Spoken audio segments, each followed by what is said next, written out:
pet peeve of mine is when they do the, you'll see them all the time, and because they save space, but it's just like a 45 stair when you could put something that you don't see in the house every day for 10 more minutes worth of work. And I didn't want straight, I didn't want to walk in and see, you know, stairs out to here. Then that cuts that in half. So, and there's a lot of good storage in there. The whole bottom from this side, but then from underneath, it's cubbies for when you're laying in bed. And then it was just too much black, so I just ended up wrapping that tread around to break up the big wall of black when you come in the door. And she wanted a modern railing, and I looked at having one welded up, and then I found this is actually just a gate door laid on its side that you can buy at Home Depot with the post.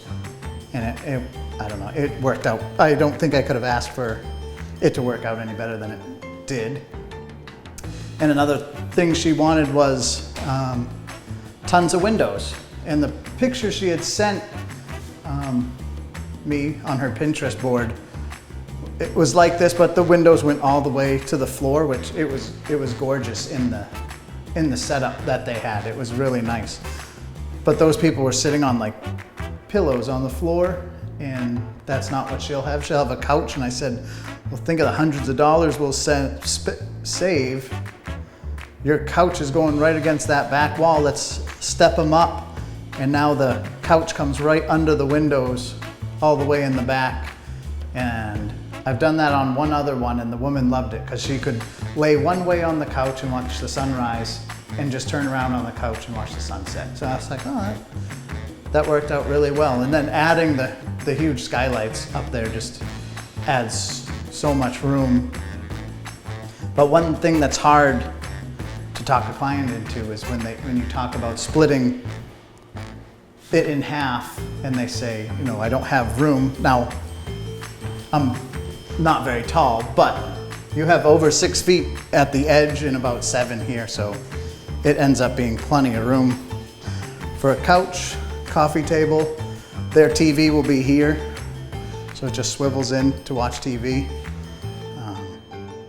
It's nice to know how they're going to decorate beforehand, but sometimes you get people and they don't know, you know, what they want to do for a couch. But in tiny living, it's easier to work, at least for me, from the end in. If I know what your furniture is, now I can build around that, because I might build something that later on your couch is a ½ inch too long, and that would suck.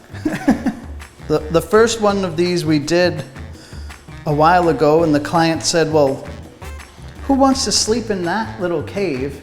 But then when I pointed out that there's more headroom in here than their loft, it's 2 inches higher all the way across instead of just the peak.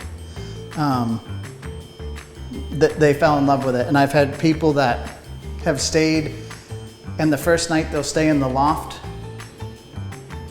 and then the rest of their trip they spent down here. It's easier for an adult to get up out of here than come down the ladder. Most people send their kids up the ladder.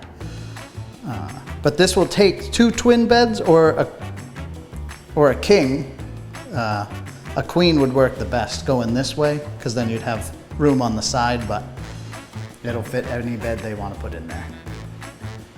And then that will fit a huge queen couch up top. A lot of times people say like, oh, well, why don't I just get an RV for that price? And sometimes that works out great, and I've turned many people on to getting an RV because that's what works for them. But people come in here and they say, oh, that's the faucet I have at home, or these are the same fixtures I have at home. It's not the cheesy RV, you know, fixtures and things, or a 4-foot shower with a rain head plus the handheld. That's not something you get in every RV.